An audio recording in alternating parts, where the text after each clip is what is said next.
আগরতলায় বাংলাদেশের সহকারী হাই কমিশনের গতকাল ভারতের কিছু উগ্রবাদী সেখানে হামলা করে যে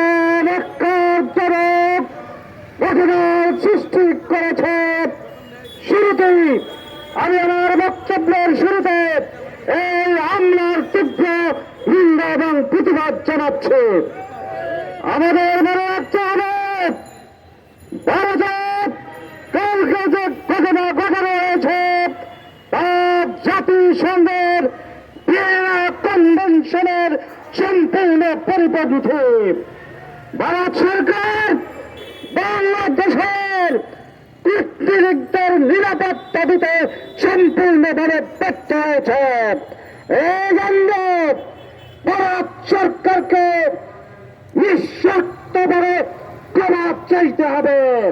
তাহলে এক দেশের 18 কোটি মানুষ ঐক্যবদ্ধভাবে ভারতের এই অধ্যক্ষের জবাব দেবে। আমরা বলতে চাই, ভারতের দাবিদার খুলনাজিরার পতন হয়েছে।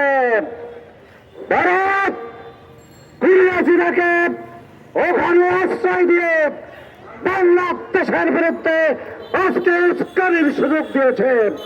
অনতির বিলম্বে ভারত থেকে শেখ হাসিনাকে বহিষ্কার করতে হবে। সাংবাদিক ভাইয়েরা আমার, আমরা আরেকটি কথা বলতে চাই। পশ্চিমবঙ্গের মুখ্যমন্ত্রী মমতা ব্যানার্জি কাল পরশুদিন এদেশের সংসদে যে বক্তব্য দিয়েছে অত্যন্ত ঘৃণাজনক এবং কূটনৈতিক শিষ্টাচার বহির্ভূত বক্তব্য দিয়েছে। বাংলাদেশে শান্তি রক্ষা দরকার নেই। বাংলাদেশে 100% শান্তি এবং নিরাপত্তা সাম্প্রদায়িক সম্প্রীতি বিরাজ করছে।